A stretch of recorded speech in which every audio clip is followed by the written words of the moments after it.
كلامه المجيد وفي الفرقان الحميد. أعوذ بالله من الشيطان الرجيم. بسم الله الرحمن الرحيم. والضحى والليل إذا سجى. وقال النبي صلى الله عليه وسلم: إنما أنا بعثت لأتمم مكارم الأخلاق أو كما قال عليه الصلاة والسلام. বন্ধুবর মৌলানা সাহেব ভাই, সম্মানিত জ্ঞান পিপাসু নবী প্রেমী দিনদার ইমানদার শ্রোতা মণ্ডলী, অলক্ষ্যে অবস্থিত পর্দানসীনা স্নেহাময়ী মমতাময়ী মা ও বোনেরা, সকলের প্রতি শ্রেণী বিশেষে আন্তরিক শ্রদ্ধা, শুভেচ্ছা ও স্নেহাশিস জানিয়ে কিছু সময়ের জন্য কিছু কথা আলোচনা করতে আপনাদের খেদমতে উপস্থিত। বাকি আল্লাহ পাকের মেহেরবানি ও আপনাদের নেক দোয়া। আল্লাহ তৌফিক দিন, সকলেই বলুন আমিন।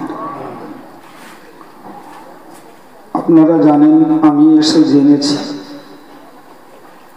আজকের এই মজলিস নবী দিবস উদযাপন উপলক্ষে এবং সংক্ষিপ্ত মজলিস। সেজন্য যাদের মাহফিলে আসার মতো ইচ্ছা আছে, সময়টাকে আর ব্যয় না করে মজলিসে আসার জন্য অনুরোধ করছি। এতক্ষণ ধরে নবী সম্পর্কে কিছু কথা আপনারা শুনছিলেন। আমি কিছু বলার উদ্দেশ্যে কোরআন শরীফের একটি সূরার প্রথম অংশটুকু পড়েছি। আল্লাহ তৌফিক দিলে গোটা সূরাটাই আপনাকে যতটুকু জ্ঞান বুদ্ধি আল্লাহ দিয়েছেন তার ব্যাখ্যা করে শোনাবো ইনশাআল্লাহ। একদিকে কোরআন শোনার শখ হবে, তার ভিতর থেকে নবীর জীবনের উপরে আলোকপাত হবে এবং অন্য শিক্ষা এ থেকে পাওয়া যাবে ইনশাআল্লাহ। ভাই, কোরআন শরীফের এই সূরার গোড়াতে বলা রয়েছে, والضحى والليل إذا سجى। মহান আল্লাহ বললেন, আমি চাঁদের সময়ের কসম করছি এবং রাতের কসম করছি, রাত যখন অন্ধকার আচ্ছন্ন হয়। এই দুটি সময়ের শপথ করে মহান আল্লাহ নবীকে লক্ষ্য করে একটি কথা বললেন, মা ওয়াদ্দাআকা রাব্বুকা ওয়া মা ক্বালা। তোমার রব তোমাকে পরিত্যাগ করেন এবং তিনি তোমাকে দুশমনও মনে করেননি। সূরাটি নাজিল হওয়ার পিছনে একটি প্রেক্ষাপট রয়েছে। একটা সময়েতে ইহুদিরা রাসূলুল্লাহর কাছে প্রশ্ন করেছিল, ইয়াসআলুনাকা আন যিল করনাইন। মহান আল্লাহ নবীকে বললেন, নবী, ওরা তোমার কাছে প্রশ্ন করেছে সম্রাট যুলকারনাইন সম্পর্কে। আরেকটি প্রশ্ন ছিল, ইয়াসআলুনাকা আনির রূহ। রূহ সম্পর্কে ওরা তোমার কাছে প্রশ্ন করেছে। আরেকটি প্রশ্ন ছিল, মান হুমুল আসহাবুল কাহফ। গুহাবাসী ব্যক্তি কারা। এমন তিনটি প্রশ্ন করেছেন, দুটি তো ঐতিহাসিক ব্যাপার আর একটি আধ্যাত্মিকতার ব্যাপার। আর তিনটি প্রশ্নের উত্তর নবীর তখন একটাও জানা ছিল না, বরং নবী তো নিরক্ষর, আক্ষরিক জ্ঞান ছিল না, আর জ্ঞানের জন্য কারোর কাছে ধন্যাও ধরেনি।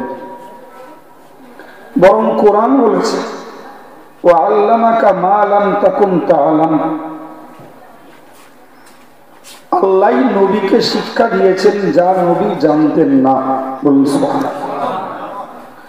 সুতরাং আল্লাহ নবীকে শেখাবেন বলেই দুনিয়ার অন্য কোনো মানুষের কাছ থেকে আল্লাহ তার নবীকে শিক্ষা নিতে দেননি।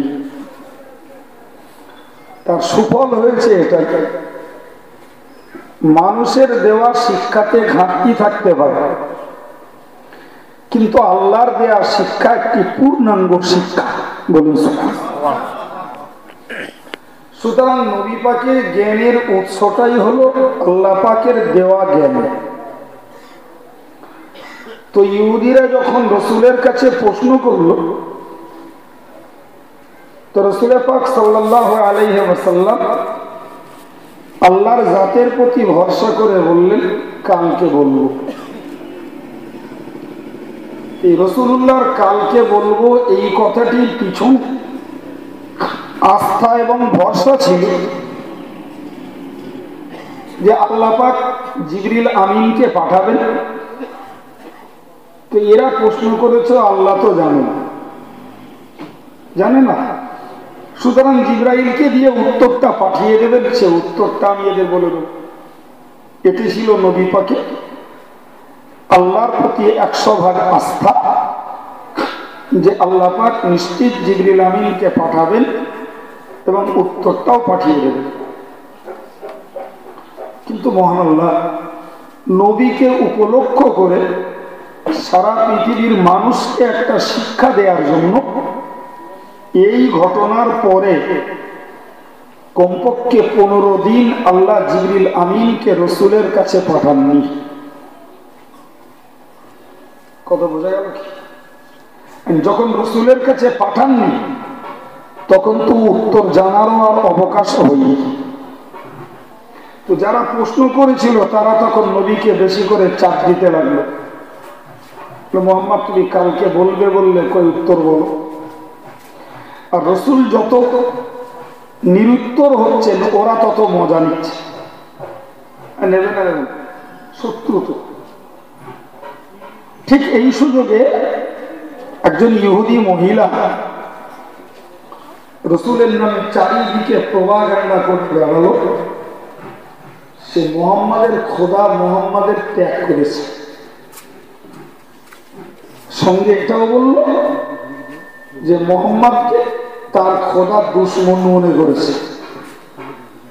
নাউজুবিল্লাহ, সে মুহাম্মাদের কাছে যে শয়তানটা আসতো সেও আর আসে না। একটু জোরে বলা যাবে না নাউজুবিল্লাহ? ভাই রসুলের কাছে কে আসতো? জিবরাইল। ইহুদিদের কাছে জিবরাইল নাউজুবিল্লাহ শয়তান রূপে আখ্যায়িত। কোরআন শরীফের অন্য জায়গায় রয়েছে যে ইহুদিরা জিবরাইলকে শত্রুতার মতো দেখত। তো এই যে দুটি মারাত্মক কথা, যে মুহাম্মাদের খোদা মুহাম্মাদের ত্যাগ করেছে এবং মুহাম্মাদকে দুশমন মনে করেছে, সেজন্য যে মুহাম্মাদের খোদার পক্ষ থেকে যে আসতো মুহাম্মাদের কাছে সেও আর আসে না। অতএব মুহাম্মাদের কীর্তি কর্মকাণ্ড সবে স্তব্ধ। রসুল নির্বিবাদে শুনলেন, অম্লান বদনে রসুল্লাহ হজম করছেন, কিচ্ছু করেন। 15 দিন পর ওহি আবার চালু হল, আবার জিবরাইল আলাইহিস সালামকে আল্লাহ পাঠালেন। তো 15 দিন পরে প্রথম আল্লাহ যে সূরা পাঠালেন সেই সূরাটাই হলো এই সূরা। জিবরাইল এসে রাসূলকে পড়িয়ে দিলেন, বিসমিল্লাহির রহমানির রহিম, والضحى والليل إذا سجد ما ودعك ربك وما قلى মহান আল্লাহ পাক ওই সূরার ভিতরে ব্যক্ত করলেন, চাঁদের কসম করে বলছি, রাতের অন্ধকারের কসম করে বলছি, মা ওয়াদ্দাআকা রাব্বুকা ওয়া মা ক্বালা, তোমার রব তোমাকে পরিত্যাগ করেননি এবং তিনি তোমাকে দুশমন মনে করেননি। এই ছোট্ট কথাটার ভিতর দিয়ে ইহুদি মহিলার জবাবটা হয়ে গেল, হলো না? হলো না?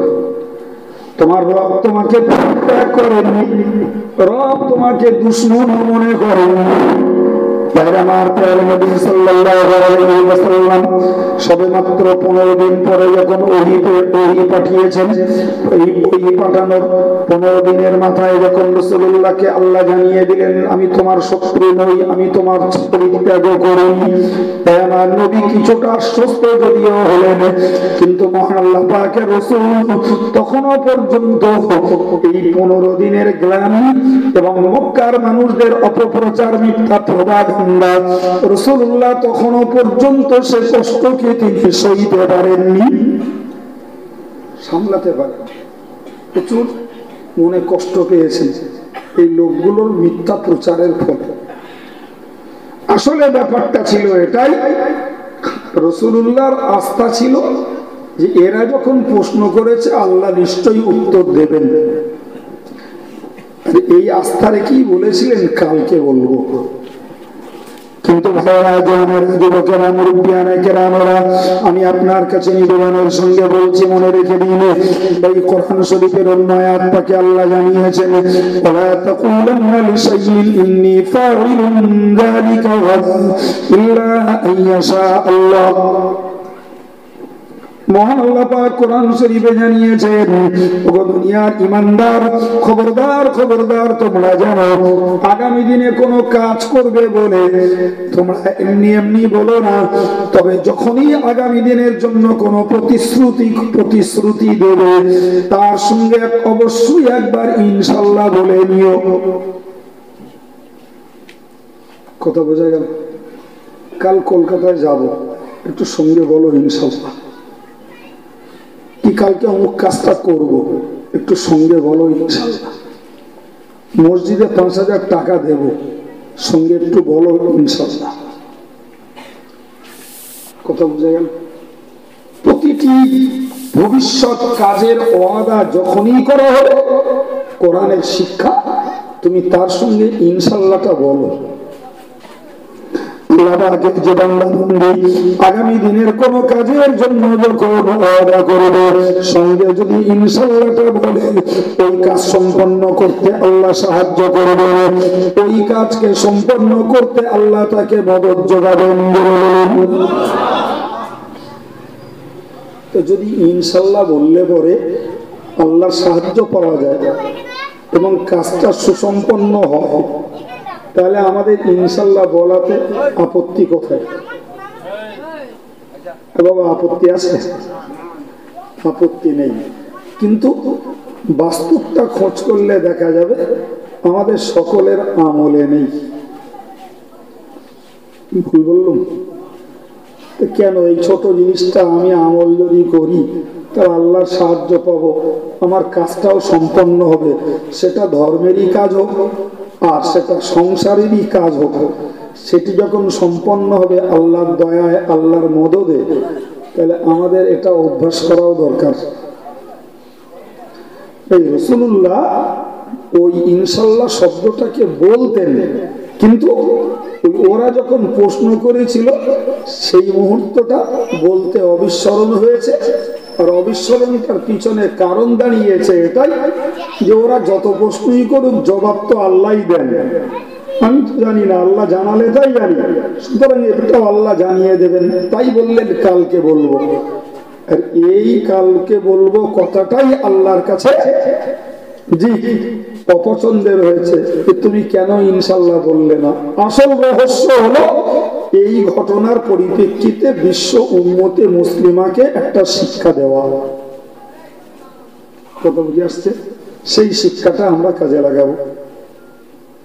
ভাই, রাসূল কারীম শিখে নিলেন, কোরআন যখন সে ব্যাপারে নাজিল হলো, আমরাও শিখে নিলাম। আল্লাহর বান্দা মনে রাখুন, প্যারে নবী সাল্লাল্লাহু আলাইহি ওয়াসাল্লাম যখন ইনশাআল্লাহ বলা হয়নি বলে 15 দিন ব্যাপী ওই বন্ধ থাকলো, সেই সময়তে আমার আল্লাহ পাকের নবীর দুশমনেরা নবীকে নিয়ে মজা লুটতে রইল, শত্রুরা প্রপাগান্ডার মিথ্যা প্রচার করতে রইল। আমার আল্লাহ পাক ওই জন্যই কোরআন নাজিল করে বললেন, মা ওয়াদ্দাআকা রাব্বুকা ওয়া মা ক্বালা, না না, তোমার রব তোমাকে পরিত্যাগ করেননি, তিনি তোমাকে দুশমন মনে করেননি। যথারীতি তিনি তোমাকে হাবিব বলেছেন, তুমি তার কাছে যেমন প্রিয় হয়েছ, তেমন তুমি মনে রাখো যথারীতি তোমার কাছে সে আল্লাহ আবার তার বার্তা পাঠিয়ে দেবেন।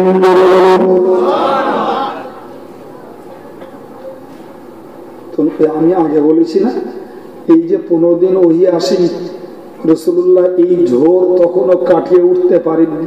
মানুষের সমালোচনা, গ্লানি, মিথ্যা প্রপাগান্ডা, রাসূল যেন একদম নিজেই যেন মনের কাছে খুব জঠুর হয়ে গেছে। আমার আল্লাহ বললেন, নবী গো, তুমি দুঃখ করো না, চিন্তা করো না, আমি তোমাকে একটা কথা বলছি। জি, সেটা কি? ওয়ালাল আখিরাতু খায়রুল লাকা মিনাল উলা। নবী, তুমি জানো এই প্রথমটার তুলনায় পরেরটা ভালো। আর দুনিয়ার তুলনায় আখিরাতটা ভালো।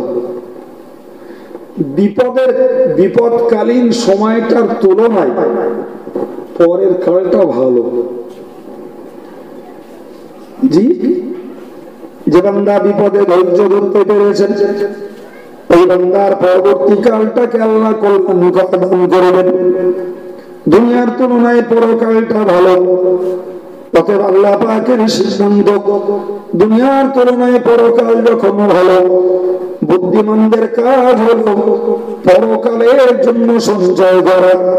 মানুষ যখন বিপদে পড়ে, সত্য সত্যই বিপদে ধৈর্য ধরা মানুষের জন্য বড় কষ্টকর। কিন্তু যদি কোন বান্দা মহান আল্লাহর দেয়া বিপদে যদি ধৈর্য ধরতে পারে, আল্লাহ পাক পরবর্তী কালটাকে তার জন্য কল্যাণকর মঙ্গলময় কাল দান করেন। আমার প্রিয় রাসূলকে আল্লাহ পাক শিক্ষা দিলেন, ওগো আমার নবী, এই যে 15 দিন তোমার কাছে ওহী আসেনি, এটার জন্য তুমি দুঃখিত হও না, ব্যথিত হও না। আমি আল্লাহ পাক এরপরটা তোমার জন্য আরো কল্যাণকর দেব, আরো মঙ্গলময় দেব, আরো তোমার সম্মানজনক কাল তোমার জন্য দান করব। সুতরাং 15 দিন ওহী বন্ধ মানে তোমার দুঃখিত হওয়ার কিছু নেই, তোমার সেখানে মনে মানসিক ভাবে ভেঙে পড়ার কিছু নেই। এই কথাটা বলার ভিতর দিয়ে মহান আল্লাহ নবীকে সান্ত্বনা দান করলেন। নবী বুঝলেন, নবী শুনলেন, বুঝলেন, কিন্তু আমার আল্লাহ পাক নবীর মনের কষ্ট সহ্য করতে পারেন না। তাই আবার একটা আয়াত নাজিল করলেন, আবার একটা আয়াত নাজিল করে নবীকে বললেন, তুমি মনে রাখো,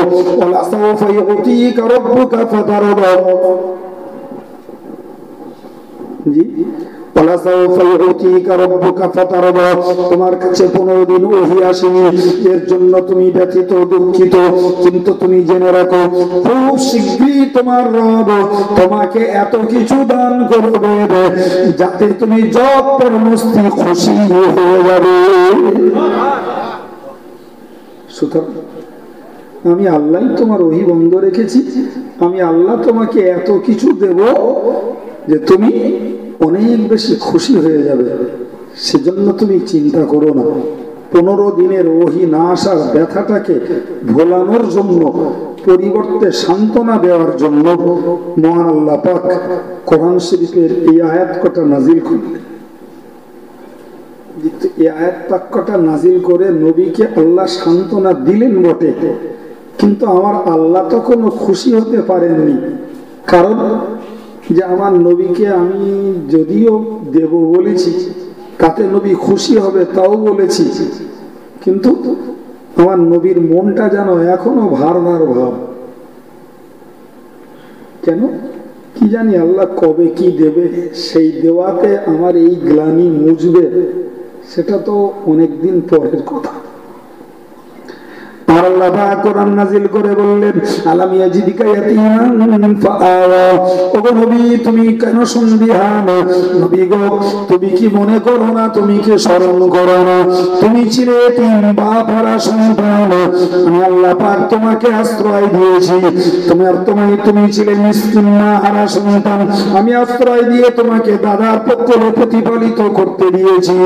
ওগো নবী, তুমি দাদা হারা সন্তান, আমি তোমাকে দিয়েছি তোমার চাচার আশ্রয়ে। এমনি করে তুমি শুধু দেখো, একের পর এক তোমার জন্য যত দুঃখ দুর্দশা এসেছে, সবকে ভুলিয়ে সবকে মোচন করে আমি আল্লাহ যথাযথ তোমার প্রশ্রয় দিয়ে এসেছি। আর একটু বড় সত্য বলুন। আমার এর ভিতর থেকে বুঝতে পারা যায়, আমরা সাধারণভাবে সামাজিক নিয়মে দেখি, কেউ যদি মারা যায় তার আওলাদদেরকে আপনজনেরা যত্ন করে, খাতির করে, লালন পালন করে।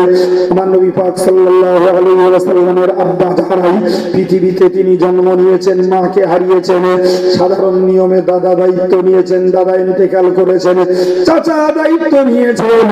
বাইরে আমার নবী দরিদ্র, নবী কাঙাল, নবী সর্বহারা, অথচ ঠিক প্রয়োজনের মুহূর্তে আমার আল্লাহ আম্মা জান খাদিজার সঙ্গে রাসূলুল্লাহর বিবাহের সম্পর্ক গড়ে দিয়ে রাসূলুল্লাহর দারিদ্রতাকে দূরীভূত করে দিয়েছেন। সুতরাং নবী, তুমি চিন্তিত হয়েও না, ব্যথিত হয়েও না, তুমি একটু পিছনের কথা স্মরণ করে দেখো। জি, তো তোমার আব্বার ইন্তেকালের পর তোমার জন্ম, মার আশ্রয় ও ব্যবস্থা আমার, দাদার আশ্রয় ও ব্যবস্থা আমার, চাচার আশ্রয় ও ব্যবস্থা আমার। তাই আল্লাহ বললেন, আলাম ইয়াজিদকা ইয়াতীমান। জি, সে আল্লাহ কি তোমাকে এতিম পাইনি? ফাআও, এবং তিনি তোমার কি ঠিকানা দেননি? নবী স্তম্ভিত হয়ে গেলেন। তাহলে আমি এতিম ছিলাম।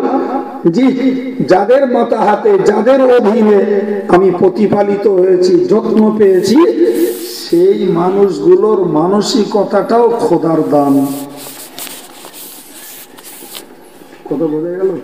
সুতরাং তুমি যখন এতিম ছিলে, আমি যখন তোমার তখন ঠিকানা দিয়েছি, প্রশ্রয় দিয়েছি। আজকে 15 দিন ওহী আসেনি, এরপরে তো আমি আল্লাহ বললাম যে তোমাকে এত পরিমাণে দেব কিছু, তুমি খুশি হয়ে যাবে। এরপরে তোমার আর মানসিক অশান্তি আর মনের কষ্ট রাখার আর দরকার নেই। তুমি পিছনের কথাটা স্মরণ করো, আমি দেবো, বিশ্বাস করো। আল্লাহ দেবেন না তো কে দেবেন? আল্লাহই তো দেবেন। নবীকে মনে সান্ত্বনা দিলেন। আমার আল্লাহ পাক আবার বললেন, ওগো নবী, তুমি আরো একটা কথা স্মরণ করো। তুমি যখন পথ ভোলা ছিলে, সঠিক পথের সন্ধান করে তুমি বেড়াচ্ছিলে, কোথায় পাবে তুমি মালিককে, কোথায় পাবে তুমি তোমার মালিককে, এই সন্ধান যখন তুমি করে বেড়াচ্ছিলে, অথবা বাস্তবে দুনিয়ার কোন পথ যখন তুমি ভুলেছিলে, আমি আল্লাহ তোমার সঠিক পথের নিশানা দিয়ে গন্তব্যস্থলে তোমাকে পৌঁছে দিয়েছি। তুমি আমার সন্ধান করে বেড়াচ্ছিলে, এমনকি আমার সন্ধানে তুমি ঘর ছেড়ে দিয়ে নীরব জঙ্গল, নীরব মরুভূমি, এরা পাহাড়ের গুহায় যে নির্ভয়ে একাকী তুমি ধ্যানমগ্ন হতে, কোথায় পাবো আমি আমার মালিককে, যিনি আমায় সৃষ্টি করেছেন? কোথায় পাবো তাকে, যিনি পৃথিবী পরিচালনা করছেন? এ সন্ধান করতে রাসূল যখন ধ্যানমগ্ন হয়েছিলেন, আমার আল্লাহ পাক বললেন, ফাহাদা, ওগো নবী, তুমি মনে রাখো, সেই আল্লাহই তোমাকে সঠিক পথ দান করেছেন। জি, এটা হলো দ্বিতীয় প্রমাণ। প্রথম প্রমাণ দিলেন যে তুমি এতিম ছিলে, আমি তোমাকে আশ্রয় দিয়েছি। দ্বিতীয় প্রমাণ দিলেন, তুমি পথ হারা ছিলে, আমি তোমাকে সঠিক পথ দেখিয়েছি। কে বলছেন বাবা? আল্লাহ তার নবীকে বলছে। সুতরাং আমি যখন তোমার পথ হারা পিরিয়ডে পথ দেখিয়েছি, আমার সন্ধান করছিলে, আমার পরিচয় তোমাকে দিয়েছি, হে নবী, তুমি যখন এতিম তখন আশ্রয় যখন দিয়েছি, তুমি বিশ্বাস করো, এই 15 দিন ওহী বন্ধ হওয়াতে তোমার মানসিক যাতনা কষ্ট যে ভার আমি আল্লাহ সব উসুল করে এমন কিছু দেবো তুমি খুশি হয়ে যাবে। জি ভাই, আল্লাহ তার নবীকে দিলেন জি জান্নাতের কাউসার নামক একটি হাউস। একটু মোহাম্মতে বলুন। কাউসারের পানি ইমানদারদের পান করাবার জন্যই নবীর জিম্মাদারি। আল্লাহ পাক কোরআন শরীফে জানিয়েছেন, বিসমিল্লাহির রহমানির রহিম, ইন্না আতাইনাকাল কাউসার। জি আল্লাহ বললেন, নবী আমি তোমাকে কাউসার দিয়েছি, তোমার জন্য আমি কাউসার বরাদ্দ করেছি। ভাই, মক্কার একজন লোক ওয়াইল ইবনে আস তার নাম, এ রসুলের বিরুদ্ধে গোটা মদিনাতে প্রপাগান্ডা করে বেড়াতো যে মোহাম্মদ নির্বংশী, মোহাম্মদের বংশপালা কেউ নেই, মোহাম্মদ নির্বংশী। সেই নির্বংশের কথাটি খুব একটা অভিশাপের কথা, ঠিক না ভাই?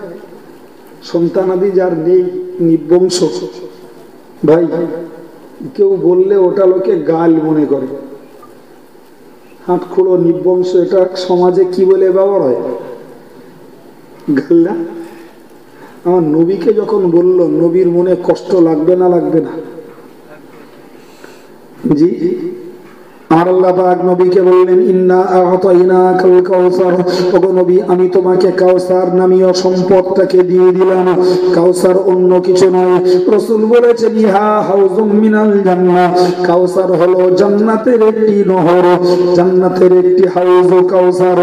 রাসূল বলেছেন, মাউহু আবিয়াদুম মিনাল লাবান, ওই কাউসারের পানি হলো দুধের থেকেও সাদা। ওয়া আহলা মিনাল আসাল, আর ওই কাউসারের পানি হলো মধুর থেকেও আরো মিষ্টি। হুজুর বলেছেন, মান শারিবা মিনহু লা ইয়াজমু আবাদান, একবার যে মানুষটা ওই কাউসারের পানি পান করবে আর কখনো তার চিরকাল তৃষ্ণা লাগবে না, লাগবে না, লাগবে না। আল্লাহ পাকের নবী বলেন, ওয়াকিজানুহু কানুজুমিস সামাই, ওগো আমার উম্মতে মুসলিমা তোমরা মনে রাখো, ওই কাউসারের পাশে এত পরিমাণ পেয়ালা দেয়া থাকবে, ওই আকাশের তারকার সংখ্যা যত, কাউসারের পাশে পানি পান করানোর পেয়ালার সংখ্যা তত। তার মানে আকাশের তারকা সংখ্যক মানুষেরা আমি রাসূলুল্লাহর কাছ থেকে সেদিন কাউসারের পানি পান করতে পারবে। তো মজার কথা হলো, কাউসার জান্নাতের একটা হাউস। নবী চিন্তা করলেন, মালিক তো আল্লাহ, তা আল্লাহ আমারে দিচ্ছেন কেন?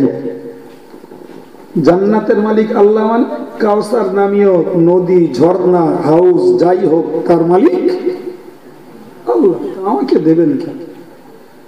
হতে এমনটি হতে পারে আমি এখন দুঃখিত, ব্যথিত, লোকে আমার নামে গালি দিচ্ছে, তাই বোধহয় আল্লাহ আমাকে সান্ত্বনা দেওয়ার জন্য এটা দিয়েছেন। পরে আবার আল্লাহর মালিকানার জিনিস আল্লাহ ফেরতও নিতে পারেন, এটা তো ভাবাই স্বাভাবিক। আল্লাহ পাক আলিমুল গায়ব, অন্তরের গোপন খবর রাখেন। আলিমুম বিযাতিস সুদূর, তিনি অন্তরের গুপ্ত তত্ত্ব জানেওয়ালা তিনি। ও ভাইরা আমার, নবী যখন মনে মনে ওরকমটি চিন্তা করেছেন যে আমার আল্লাহ হয়তো আজকের কাউসার দিয়েছেন, আবার আগামী দিনে কখনো তিনি ফিরত নিতে পারেন। ভাই আমার, আমার আল্লাহ পাক নবীকে বললেন, ফাসাল্লি লিরাব্বিকা ওয়ানহার, ওগো নবী তোমাকে আমি কাউসার দিয়েছি, তুমি আমার জন্য নামাজ আদায় করো এবং আমার সন্তুষ্টির জন্য তুমি কোরবানি করো। কেন? কোথায় জান্নাতের কাউসার? সে কি দুনিয়ার টাকা দিয়ে পাওয়া যায়? আবার কোটি কোটি টাকা নিয়ে ঘুরলে কি কাউসার পাওয়া যাবে? জি, পাওয়া যাবে না। ভাই তো রাসূল চিন্তা করলেন, এই বিশাল মূল্যবান সম্পদ জান্নাতের নদী, কাউসার, ঝর্ণা, তা আল্লাহ আমাকে দিলেন। আল্লাহ বললেন, নবী তোমাকে দিয়েছি তো, তো নবী চিন্তা করলেন আবার বোধহয় ফিরত নেবেন আল্লাহ, তো যাতে ফিরত না নেওয়া যায় তারই জন্য আল্লাহ বললেন যে তুমি নামাজ পড়ো আর কোরবানি করো। ভাই ধরুন আমার এই ঘড়িটা 200-500 জায়গার একটা দাম আছে, আমি আলিম ভাইরে দিলাম, বলি ভাই ঘড়িটা নেন। তো উনি চিন্তা করছেন ঘড়িটা হুজুর আমার কেন দেবে, আমি তো ঘড়ির মুখাপেক্ষও নই আর দেওয়ার তো কোনো যুক্তিও নেই, কিন্তু ঘড়িটা দেখছি ভালো ঘড়ি, তো বলা যায় না হয়তো এখন দেশে আবার ফেরত নেবে পরে, অসম্ভব না। তো আলিম ভাই চালাক লোক, তো চট করে চিন্তা করে যে পকেটে একটা কলম ছিল 2 টাকা দামের, সেটা বের করে বলছে হুজুর ঘড়িটা দিলেন তা আমি আর আপনার কি দেব, এই বিনিময়ে কলমটা অন্তত রাখেন, একটু লিখলে আমার কথা মনে হবে। আমি কলমটা নিয়ে নিলাম। শরীয়তের মসলা হলো যেটার বিনিময়ে গ্রহণ করা হয়েছে ওইটা ফেরত নেওয়া হারাম। ঘড়ির বিষ মারা গেল, বলো ঘড়ি আর ফেরত নেওয়া যাবে? উনি যেই আমারে কলম দিয়েছেন আর আমি বিনিময়ে কলম নিছি, ও ঘড়ি আর ফেরত দেওয়া শরীয়তে যায় না। কিন্তু আমি যদি বিনিময়ে না নিতাম তাহলে আবার ফেরত চাইতাম আর উনিও দিতে বাধ্য হতো। মনে রেখে দিন, আমার প্রিয় নবী সাল্লাল্লাহু আলাইহি ওয়াসাল্লাম যখন মনে করেছেন আমার আল্লাহ পাক আমাকে কাউসার দান করেছেন, যেটি মহামূল্যবান সম্পদ, এই কাউসার হয়তো আবার আল্লাহ কখনো আমার কাছ থেকে ফেরত নিয়ে নেবে না। তাই আমার আল্লাহ বললেন নবী গো তুমি নামাজ পড়ো আর কোরবানি করো, এইটাই হলো কাউসারের বিনিময়। একবার জোরে বলুন। সুতরাং নবী আমার নামাজটুকু পড়ে দিলেন, কোরবানিটা করে দিলেন, কাউসার আর আল্লাহ পাক ফেরত নেবেন না। জোরে বলুন। ও মুসলমানেরা, ও ছেলেরা, জওয়ানেরা, মুরব্বীরা, মায়েরা, মাথায় ভালো করে ধরে রাখতে হবে, যদি হাসরের মহাময়দানে নবীর হাতের কাউসারের পানি পান করতে হয়, নবীর গোলাম হতে হবে, নবী আদর্শের অনুসারী হতে হবে, নিশ্চিত আমার আল্লাহ পাক যে কাউসারের মালিক আমার নবীকে বানিয়ে দিয়েছে, ও কাউসারের পানি উম্মতানিরা পান করতে পারবে।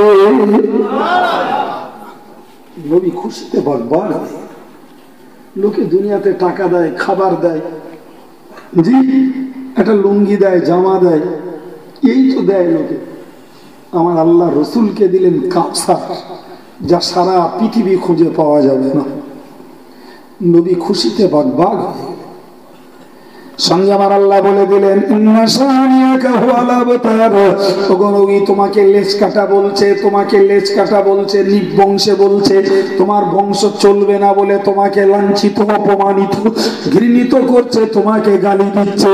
কিন্তু শুনে রাখো নবী গো, আমি আল্লাহ পাক জানিয়ে দিলাম, তো আমি আল্লাহ পাক জানিয়ে দিলাম তোমার যারা দুশমন, তোমার যারা শত্রু, তোমার নামে যারা মিথ্যা কথা বলে, তোমার প্রতি যারা গীবত গিল্লা করে, আমি আল্লাহ পাক জানিয়ে দিলাম ওরাই হলো প্রকৃত নিবংশ। আর আমি আল্লাহ পাক তোমার জন্য জানিয়ে দিলাম এমন সম্পদ তোমাকে দিয়েছি, সারা পৃথিবীতে তোমার কলবি বেটা দুনিয়াময় ভরে উঠবে। বলুন। বাইরে যে কপাল পোড়া নবীকে নিবংশে বলেছিল তার নাম আমি বলেছি তাই আপনি শুনেছেন, না বললে সাধারণভাবে দুনিয়ার মুসলমানরাও জানে না।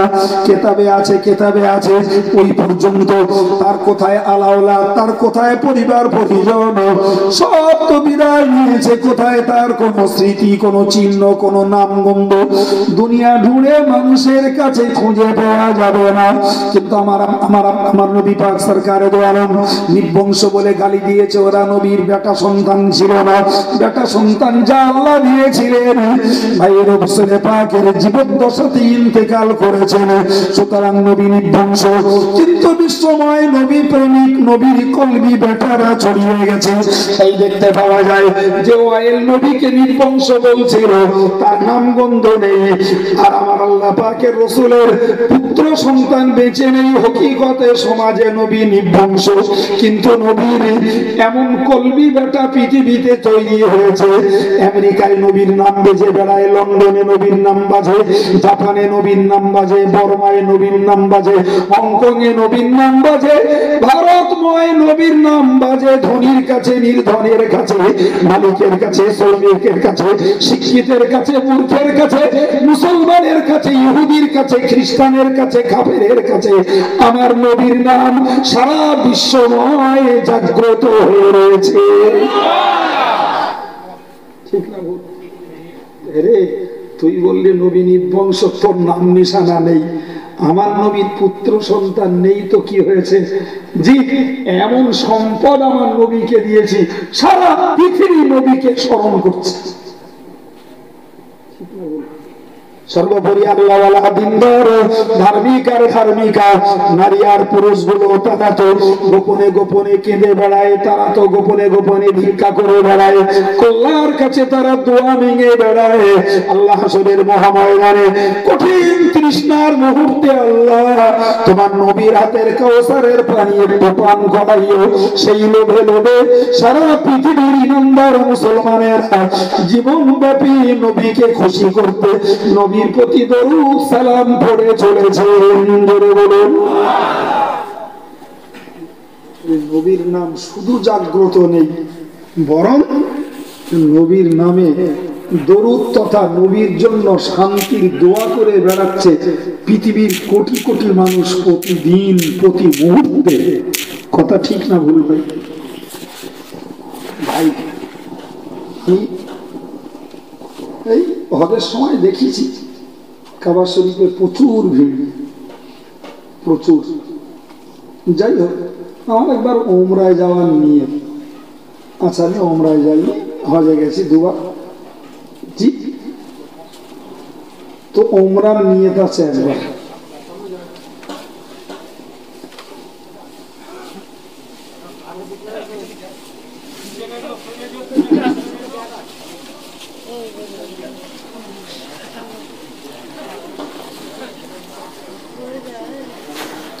একটু দরুদ শরীফ পড়ে নেন। আল্লাহুম্মা সাল্লি আলা সাইয়্যিদিনা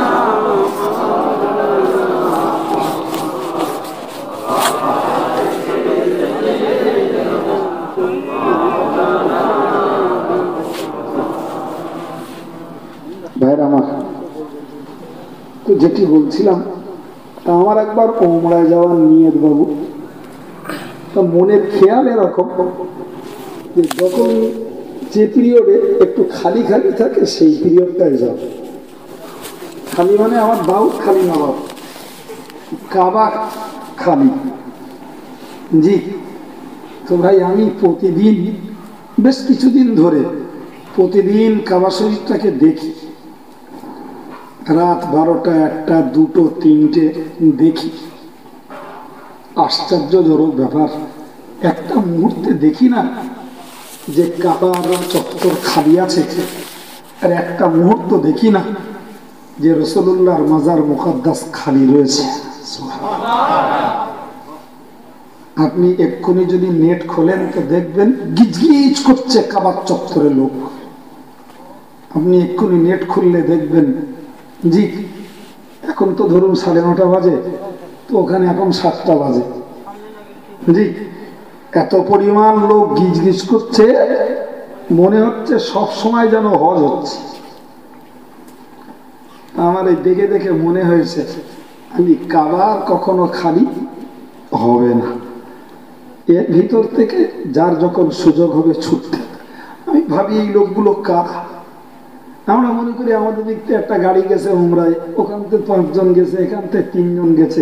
আপনি শুধু কাবার এক্ষুনি এই মুহূর্তে কাবাটা খুলুন, নেটটাকে খুলুন, দেখুন লক্ষ লক্ষ লোক গিজগিজ করছে। আশ্চর্য হয়ে যায়। তার মানে বোঝা যায় যে সারা পৃথিবীর মানুষ সর্বদা ওঁত পেতে রয়েছে, চুকিয়ে রয়েছে যে কখন ভিসা পাবো, ছুটবো কাবায়। পয়সার লোকের অভাব নেই, জি শুধু একটু অভাব হয়েছে সময়ের। জি, সময় পেলেই ছুটছে মক্কা মদিনা। কে কি পাবে না পাবে সেটি আল্লাহর হাত, কিন্তু এই যে ইমানদার মুসলমানের মনের টান, মনের মোহাম্মত, এটার তো বিকল্প নেই বাবা। আছে বিকল্প? পৃথিবীর আর কোথাও মানুষ ছোটে না। জি, তো আমার মনে হচ্ছিল শুধু কথা, কাল রাত্রি তখন 3:30 বাজে একবার নেটটা খুলেছি, আমি মনে করলাম এই মুহূর্তটা মানুষের ঘুমনের মুহূর্ত, হয়তো একটু খালি থাকবে, খালি দেখা যাবে। আল্লাহু আকবার, খুলে দেখি ভাই কাবায় তো এক বিন্দু খালি নেই। ওমা, রসুলের মাজার খুলে দেখছি যে সেখানেও তাহাজ্জুদ পড়ার জন্য লোক গিজগিজ করছে। জি, আমরা তো এখানে শুধু 5 ওয়াক্ত নামাজ পড়ে একটু কিছু ধর্মের কাজ টাজ করে মনে মনে করছি, অনেক কিছু করে ফেলেছি। তাকিয়ে দেখুন মানুষের আবেগ, মানুষের মোহাম্মত। যদি আজ বেঁচে থাকতো সে দেখতো যে মোহাম্মদকে নির্বংশ বলেছি, অথচ দেখতে পাচ্ছি সারা দুনিয়াময় মোহাম্মদের বংশ ছড়িয়ে রয়েছে। ঠিক না বলুন? আল্লাহ পাক নবী হাদিস শরীফে জানিয়েছেন, ইন্নামা আলু ফুলানিন লাইসু বিআউলিয়া। ও দুনিয়াবাসী মানুষ, তোমরা মনে রাখো অমুক গোত্রের ও আমার পরিবার, অমুক গোত্রের অমুক বংশের সে আমার পরিবার। না না না, কোন লেভেল সাটা, নামি দামি কোন গোত্র, কোন বংশ, এরা আমার পরিবার নয়। আমি রাসূলুল্লাহ বলছি, ইন্নামা ওয়ালিয়ুল আল্লাহ, আমার বন্ধু হলেন আমার আল্লাহ, আর আমার প্রকৃত পরিবার হলো সালিহুল মুমিনিন। ইমানদারদের মধ্যে যারা নেককার, যারা ইমানদার, যারা নেককার, যারা আল্লাহওয়ালা, এরাই আমার বংশ, এরাই আমার পরিবার। বলে বলুন, আর একটু জোরে সরে বলুন। যদিও আমাদের দেশটাতে চলে কিছু বিশেষ লেভেলধারী বংশই মর্যাদা বলে আমরা মনে করি। দিব্য নবী পাক বলেছেন যে না, সারা পৃথিবীর নেককার ঈমানওয়ালা যারা, তারাই আমার পরিবার। একটু জোরে বলা যাবে না? কি অবাক কাণ্ড! জি, বলুন, নবী কি নির্বংশ? সেই সত্য। আমি যে ওয়াজ করতেছিলাম মাঝখানে এই সূরাটিকে ফের বললাম, ভাই আপনি বলুন, ওই যে আল্লাহ বলেছেন তোমাকে এমন কিছু আমি দান করব যাতে তুমি বিপুল পরিমাণে খুশি হয়ে যাবে। ভাইরা আমার, আমি ওইটাকে বোঝানোর জন্য এই সূরাটির কথা বললাম। নবীকে যখন আল্লাহ কাউসার নামীয় জান্নাতের সম্পদ দান করেছেন, সত্য সত্যি অভূতপূর্ব, যা নবী ভাবতেও পারেননি এই সম্পদ আল্লাহ আমাকে দেবেন। আমার নবী পাক এত পরিমাণ খুশি হয়ে গেছেন, সারা পৃথিবীর কোন সম্পদে অত খুশি হওয়া যায় না। সুতরাং আবার আল্লাহ আবার নবীকে বোঝালেন, নবী 15 দিন ওই আসিনি তো কি হয়েছে? জি, তোমাকে আমি এমন কিছু দেব তুমি খুশি হয়ে যাবে। আল্লাহ বলে দিলেন। ভাইরা আমার, সত্যি নবী তা পেয়েও গেছে। জি ভাইরা আমার, মনে রেখে হাদিস শরীফে এসেছে রাসূল করিম সাল্লাল্লাহু আলাইহি ওয়াসাল্লাম আরো একটা কথাই বলেছেন, ও দুনিয়ার উম্মতে মুসলিমা, উদউলিল ওয়াসিলা। হুজুর বলেছেন, বুখারীর হাদিস শরীফে এসেছে, হুজুর বলেছেন, ও আমার উম্মতে মুসলিমা, তোমরা আমার জন্য দোয়া করো। একটু সুবহানাল্লাহ বলা যাবে? সুবহানাল্লাহ। কে দোয়া চাইছেন? একটু জোরে বলেন, কে দোয়া চাইছেন? নবী। কি তাজ্জব ব্যাপার! নবী আমাদের কাছে দোয়া চাইছেন। উদউলি, ও উম্মতে মুসলিমা, তোমরা আমার জন্য দোয়া করো। কিসের দোয়া? আল্লাহ পাক আমাকে বলেছেন আমাকে ওসিলা দান করবেন, তোমরা দোয়া করো আল্লাহ পাক যেন আমাকে ওসিলা দান বাস্তবে করেন। সাহাবীরা বললেন, ইয়া রাসূলুল্লাহ, ইয়া হাবিবাল্লাহ, হুজুর ওসিলা কি জিনিস?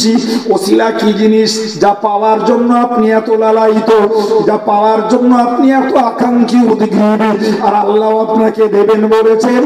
তো আল্লাহ যখন দেবেন বলেছেন, নিশ্চিত আল্লাহর ওয়াদা খেলাফ হবে না, হবে না, হবে না। এরপর নবী উম্মতের কাছে দাবি করছেন, তোমরা আমার জন্য দোয়া করো, আল্লাহ পাক যেন আমাকে ওসিলা দান করেন। সাহাবীরা বললেন, হুজুর ওসিলা কি?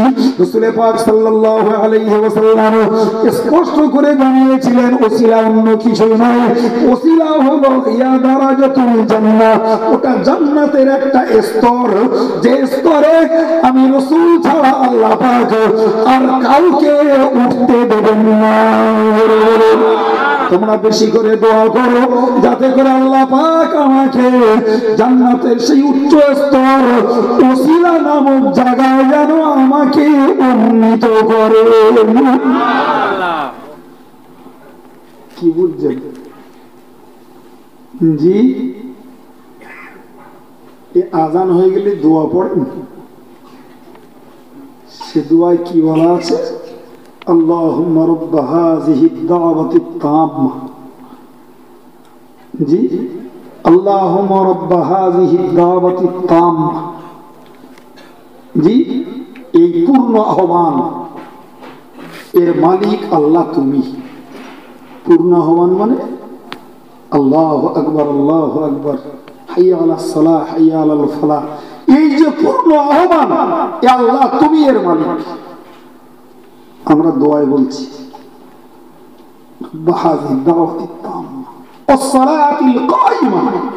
আর যে নামাজ প্রতিষ্ঠিত হবে তার মালিক তুমি। সুবহানাল্লাহ। কি বললাম? আতি মুহাম্মাদানিল ওয়াসিলা। একটু বলা যাবে সুবহানাল্লাহ? কোনদিন ভেবেছেন দোয়া তো জীবনে অনেক দিন ধরে আজান শুনে আর দোয়া পড়ছেন, কি আছে ভাবিনি, আলেমরা জানে। জি, তো কি বলছে? আতি মুহাম্মাদানিল ওসিলা, এ আল্লাহ তুমি দান করো মুহাম্মদ সাল্লাল্লাহু আলাইহি ওয়াসাল্লামকে ওসিলা তথা জান্নাতের সেই উচ্চ স্তর। মাথায় গেছে কথা? তাহলে প্রতিদিন 5 ওয়াক্ত মসজিদে আযান হচ্ছে, আর প্রতিদিন এই 5 ওয়াক্ত আযানে যারা দোয়া পড়ছে, নবীর জন্য দোয়া চাইছে, আল্লাহ আতি মুহাম্মাদানিল ওসিলা, ওগো আল্লাহ তুমি মুহাম্মদকে ওসিলা দান করো, মুহাম্মদকে ওসিলা দান করো। আমি বলছি, আপনি বলছেন, ইনি বলছেন, জগতের আলেম ওলামা, ইমাম, মুস্তাহিদ, হাফেজ সাহেব, হাজি সাহেব, ডাক্তার, মাস্টার, যারাই আযানের দোয়া পড়ছে তারাই বলছে আল্লাহ মুহাম্মদকে ওসিলা দান করো। জি, রাসূল আমাদের কাছে বলেছেন তোমরা দোয়া করো আমার জন্য যেন আল্লাহ আমাকে ওসিলা দেয়।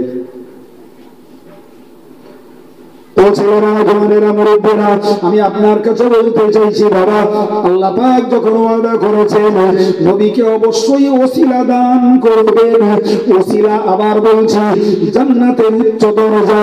ভাইরা আমার বক্তব্য, আপনি পৃথিবী ঢুঁড়ে কোথাও তো জান্নাত খুঁজে পাবেন না। আর আমার আল্লাহ পাকের নবীকে খুশি করার জন্য জান্নাতের উচ্চ স্তর ওসিলা দান করবেন। আমি আবার স্মরণ করলাম, তাহলে সত্যই মহান আল্লাহ তার নবীকে এমন কিছু দিয়েছেন, নবীর খুশির কোনো শেষ নেই। জান্নাতে উচ্চ স্তর, আবার কাউসারের মালিক নবী।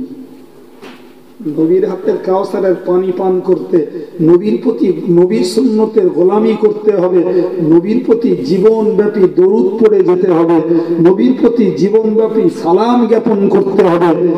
জি, তবে যদি খুশ নসিব হয় রাসূলুল্লাহর মুবারক হাতের কাউসারের পানি নসিবে জুটবে আমাদের। চলুন আমি আপনাকে স্মরণ করাচ্ছি। আমার আল্লাহ পাক আবার বললেন, নবী গো তোমাকে আমি এতিম পেয়েছি, আমার আশ্রয় দিয়েছি। ও নবী, আমি আল্লাহ পাক তোমাকে জানিয়ে দিলাম তুমি পথ হারা ছিলে, আমি তোমার পথের সন্ধান দিয়েছি। আবার 3 নম্বরে আমার আল্লাহ পাক বললেন ওয়াজাদাকা ইলান ফাগনা। ওগো নবী তুমি মনে রাখো আমি আল্লাহ পাক তোমাকে জানিয়ে দিলাম তোমাকে আমি পেয়েছি গরীব দরিদ্র মুখাপেক্ষী, তুমি রিক্ত হস্ত, তোমাকে পেয়েছি কিছুই তোমার ছিল না গো নবী, কিছুই তোমার ছিল না গো। আমি আল্লাহ পাক রব্বুল আলামিন তোমাকে আমি দান করেছি আর আমি তোমাকে ধনী ধনাঢ্য বানিয়ে দিয়েছি।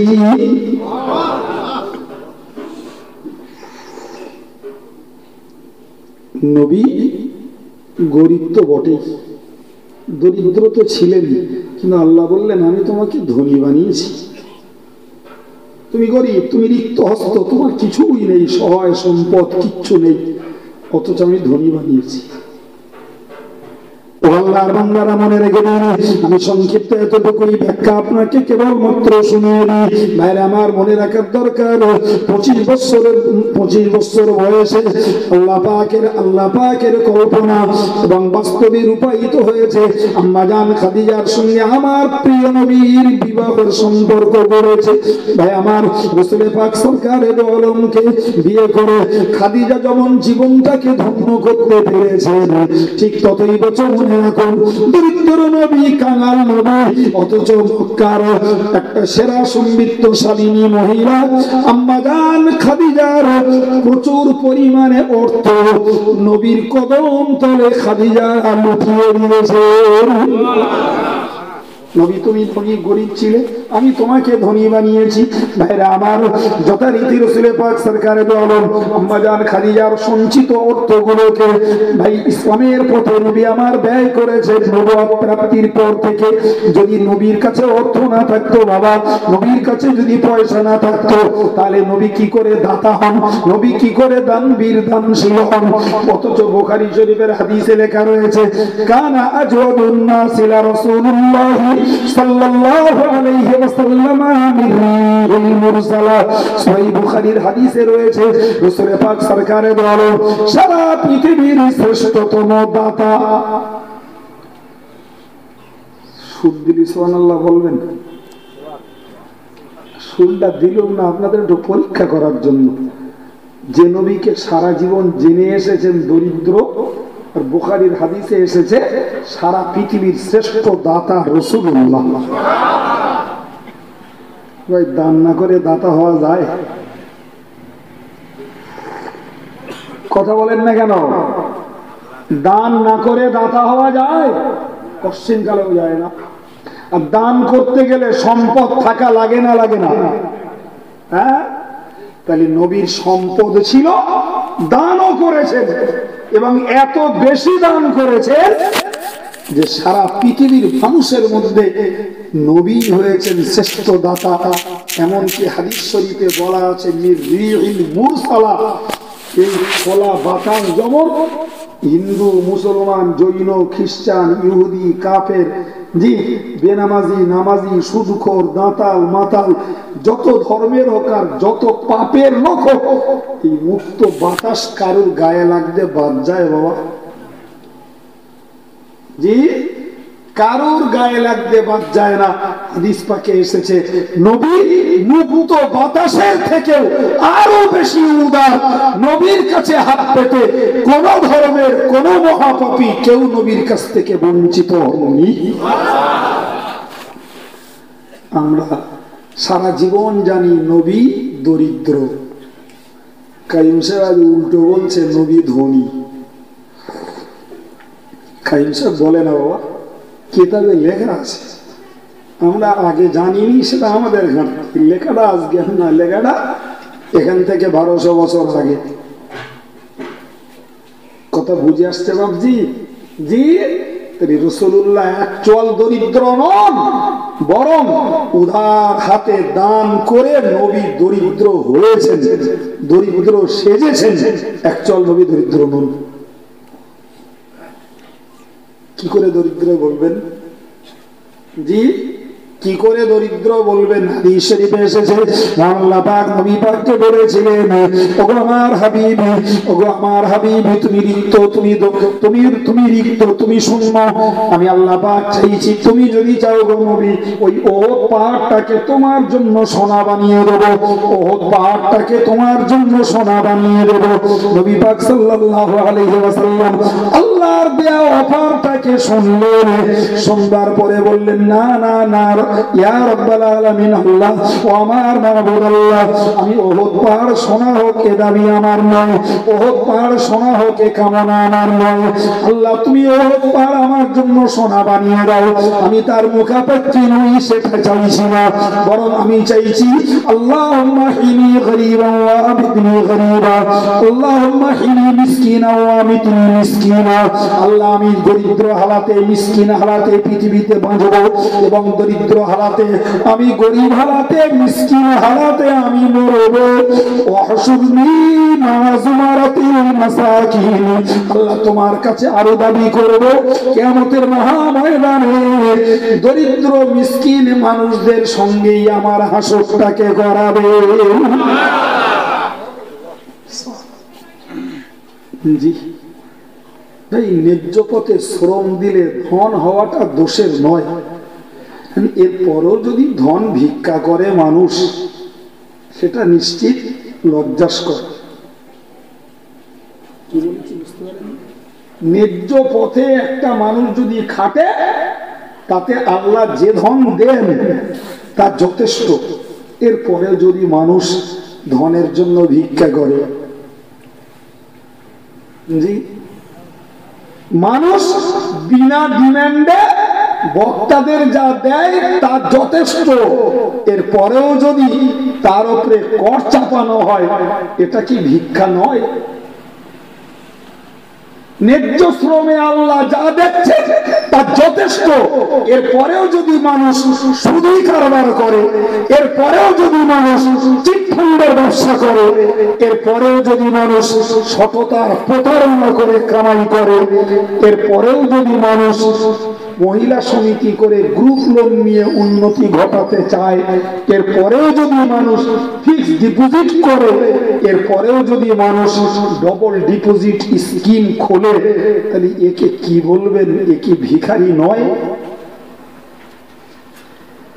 হ্যাঁ, একদম ভেকধারী থেকে শুরু করে লোয়ার লেভেল পর্যন্ত খুঁজলে দেখা যাবে সব শ্রেণীর ভিতরে একটা অংশ রয়ে গেছে, যারা ধনী, খাবার লোক নেই, গাড়ির উপরে গাড়ি, বাড়ির উপরে বাড়ি, জি, ফেরবি ভিক্ষা করার স্বভাব যায়নি, ফেরবি জুলুমবাজির স্বভাব যায়নি।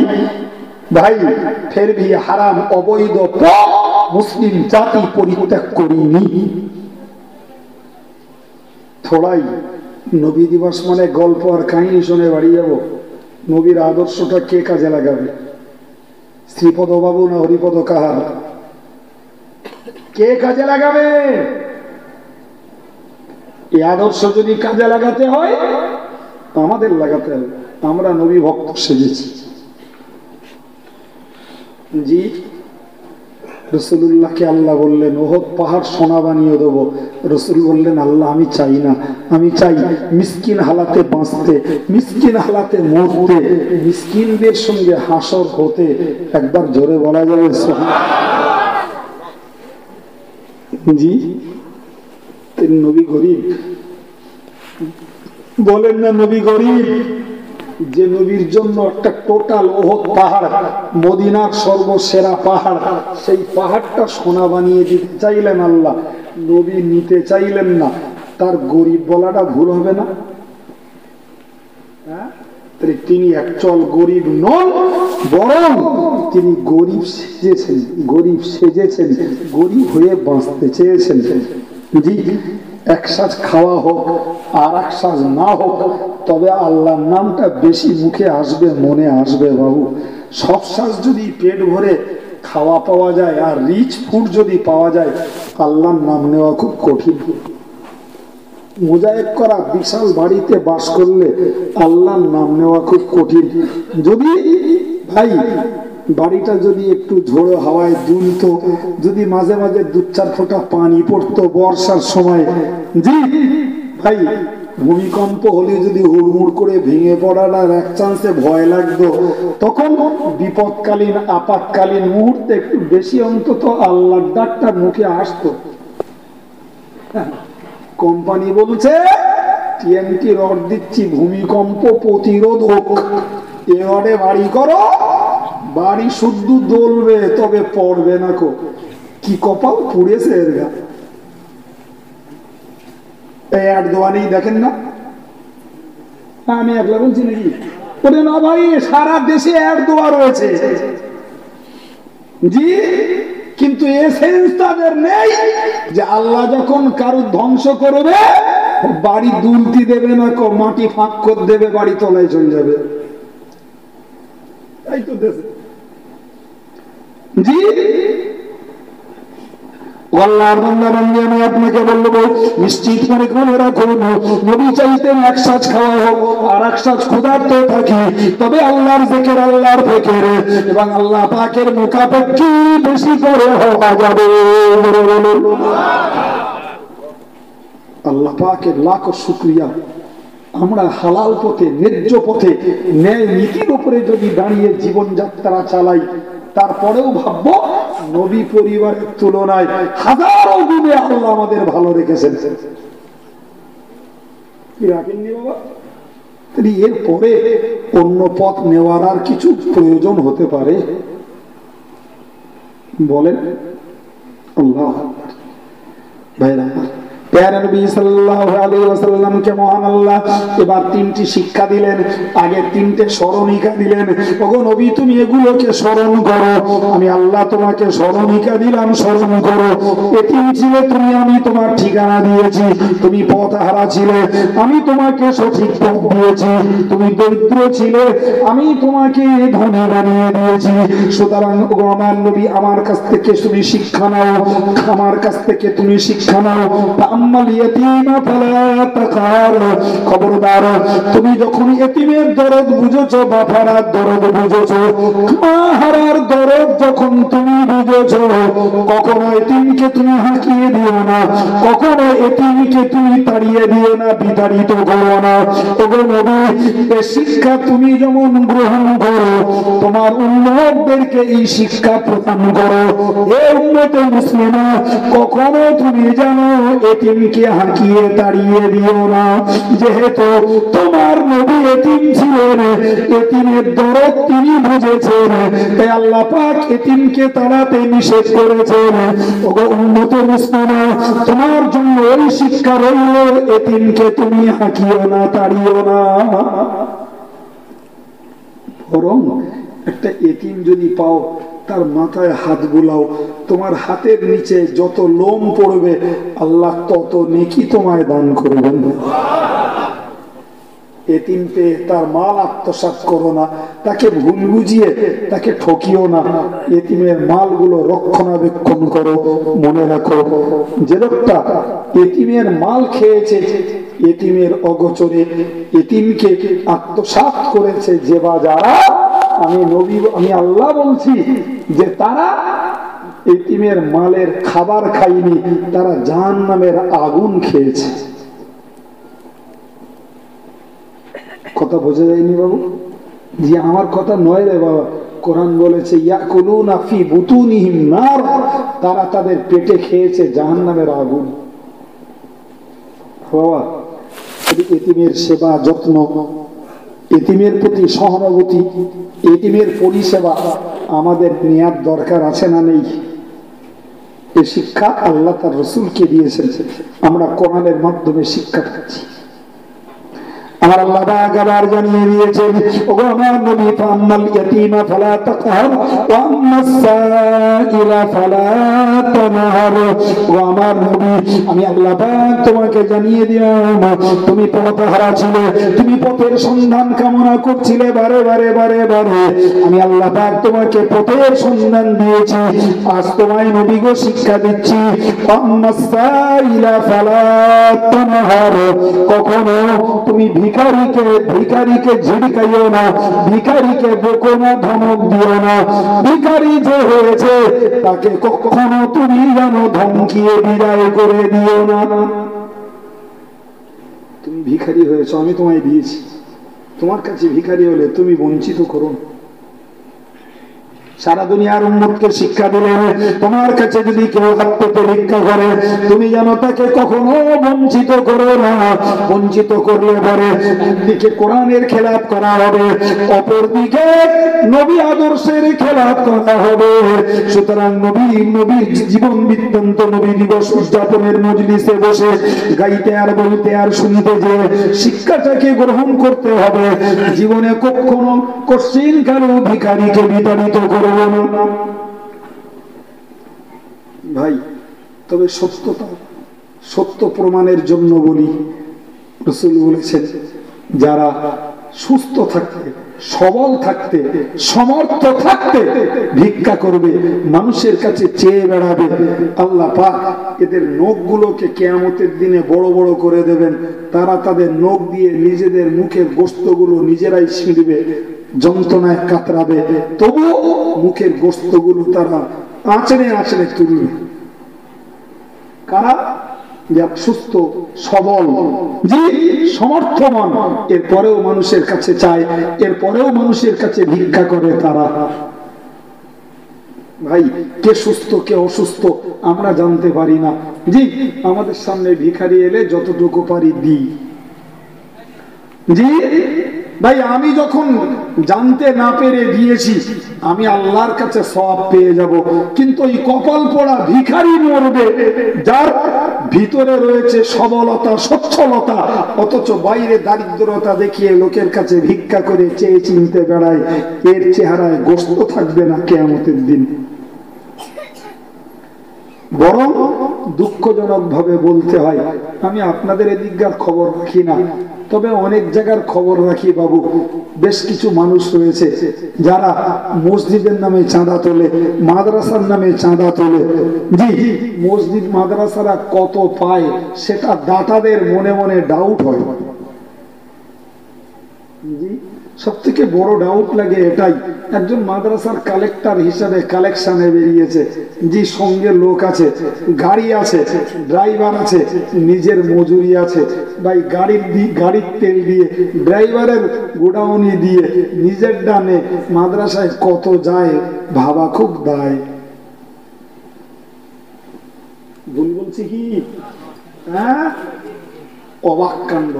মানুষ দান করে কিন্তু এগুলো ভাবে না, তাই ভাবলে দেখা যাবে কি সর্বনাশ না হচ্ছে। একটাকে ভালো করে সার্চ করে দেখুন, জি কত পাস ভাই? না, আমার 50%। আর একজনের ধরে দেখুন, তোর কত? 40%।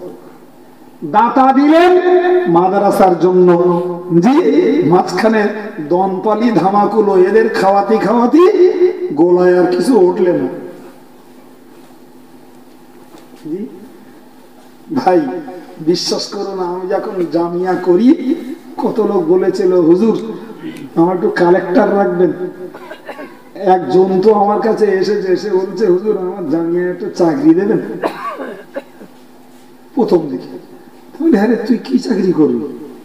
জামিয়া একটা হায়ার এডুকেশন, তুই কি চাকরি করবি এখানে? যেখানে মৌলানা MM পড়ানো হয়, যেখানে MA পড়ানো হয়, যেখানে কারি পড়ানো হয়, সেখানে তুই কি চাকরি করবি? সে পেলেন হাফেজ। তা বলছে না, আমি যদি আপনি আমাকে কালেক্টর হিসাবে নির্বাচন করতেন তাহলে। ও আচ্ছা আচ্ছা, চাঁদা তোলা চাকরি করবি?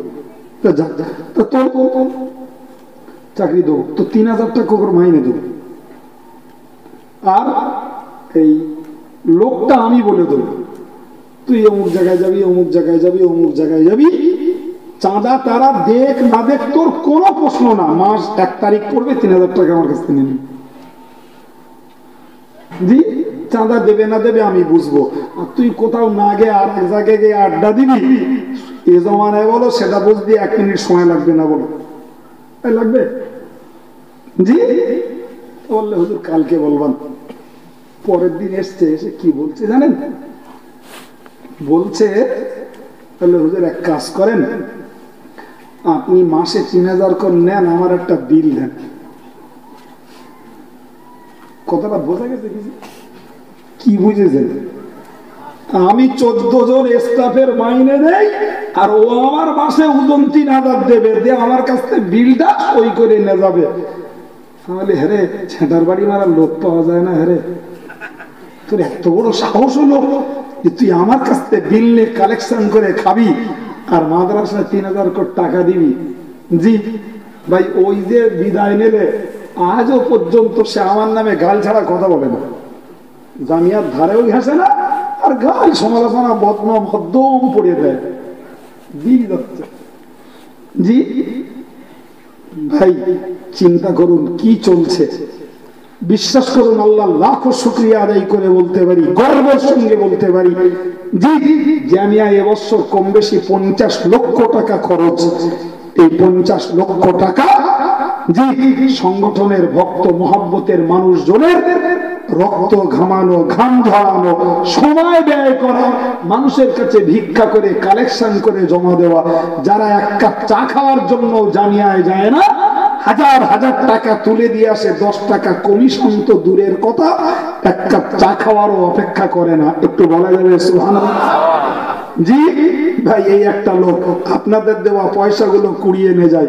জি এই গলাশিয়ায় আমার ভাইরা রয়েছে, দেশে কত লোকের কাছ থেকে কুড়িয়ে কুড়িয়ে নিয়ে যায়। আজও পর্যন্ত কাইম সাহেব কারো 10টা টাকাও দেয়নি। বড় জোর এক কাপ চা মৌকা পড়ে, তা কপালে জোটে, না তাও জোটে না। জি অথচ দিব্য চোখে আলোর মতো দেখতে পাচ্ছি বিশাল বড় বড় ভেটধারীরা এখানে কালেকশন করছে। কি ব্যাপার? ইসাল সাহেবের দেঘাড়ি কিনবো, তোমরা চাঁদা দাও। আর এক জায়গায় বললো কি ব্যাপার? না আমি একটা কিচ্ছু করব, তোমরা চাঁদা দাও। খানিকটা জেরক্স করা তাবিজ, তোমরা চাঁদা দাও, আমি একটা কিচ্ছু করব। কি করব তা তোমরা এখন জিজ্ঞেস করো না। ভুল বলছি না ঠিক বলছি? মেজাজ আমার খাট্টা হয়ে যায়। জি ভাই, ভদ্রতা বেশে ডাকাতি চলছে ধর্মের বেশে, আর আমরা নির্বিবাদে দিয়ে যাচ্ছি।